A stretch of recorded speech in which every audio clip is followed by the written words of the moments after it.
सरकार ने कहा है कि कोई पैलेट गन यूज नहीं हुई। ये देखिए, ये है पैलेट गन, थोड़ा घूम कर, इसको कहते हैं पैलेट गन, इसको कहते हैं पैलेट गन।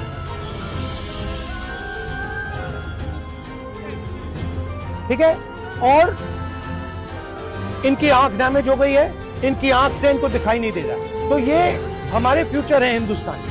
ऐसे हजारों युवाओं पर पैलेट गन चलाई गई है, लाठी चलाई गई है, मारा गया है, और ये क्या कर रहे हैं? पीसफुल प्रोटेस्ट कर रहे हैं।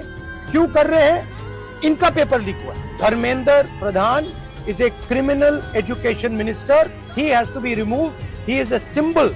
ये जो उंगली दिख रही है, ये वाली, इससे मैंने कमल का बटन दबाया था, कमल का बटन दबाया था और इसी उंगली को तोड़ा है मार के।